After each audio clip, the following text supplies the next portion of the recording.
Hi, a couple of people have asked me this week what they can do about their plantar fasciitis. And over the last 3 or 4 years, I've had umpteen people say, Sam, I've got plantar fasciitis. And in fact, for 17 weeks, I had plantar fasciitis last year. So I wanted to just do a bit of a brain dump, really, of some tips and some information for anybody who has noticed that this is something that they're either getting, they've got, it's just going away, but it comes back, because it may be that one little tip here may be enough to either stop it getting worse or to prevent it coming back again.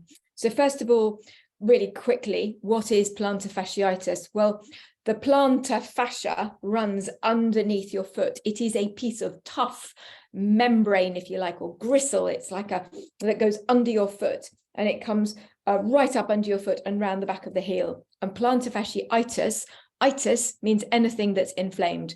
So when the plantar fascia becomes inflamed, you get this pain in the bottom of your foot, either centrally or round by your heel. What is the cause of it? Well, actually, sadly, there are multiple causes. It tends to be more prevalent in people who are overweight. It tends to be more prevalent in people who have got sort of fallen arches, very, very flat feet. But there are some other situations which may mean that plantar fasciitis is more common. And namely for us, it's the menopause. So the decline in estrogen has an effect on many of your ligaments and tendons in your body. And as a result, we tend to see more of these sorts of niggles as we go through perimenopause and menopause. But it can also be partly due to tight calves or tight hamstrings, or your glutes not switching on, your glutes not doing what they're meant to do. So it may be that paying attention to those areas is part of the overall picture. What is the treatment? Well, let's take the simplest treatment is perhaps what not to do. So not walking in wellies, not walking around in barefoot, not wearing flip-flops. That's flip-flops, not fit flops. Notice the difference. Those sorts of things are a no-no if you're somebody who is likely to get plantar fasciitis, if you've had it before. Actually, wearing high heels can cause it to be a little bit more aggravated as well. So those are the things not to do. And clearly, if running or any kind of bouncy exercise, I always want to think of netball. I don't know how many of you still play netball, but anything when you're on the balls of your feet and you're leaping up and down is going to cause an issue if you're somebody who's got a tendency to this heel pain. So those are the things that you might not do. And then the next thing along would be using ice or something cold to see if you can reduce the inflammation. Now, that could be that you take a small water bottle of water, take out a little bit of the water so there's a bit of a gap at the top, and then put the lid back on and put it in the freezer. And then you have this water bottle that's frozen, and you have it under your foot, which has got a sock on it, under your desk or on the chair, under a sofa or something, and you roll your foot along this icy water bottle. That can work. There are various vibrating things that you can buy for plantar fasciitis as well. They work by bringing more blood supply to the area. It's not got a massive blood supply, so they can alleviate pain. The various foot splints that some people think are fantastic, that you put your foot in at night, which may ease off the problem.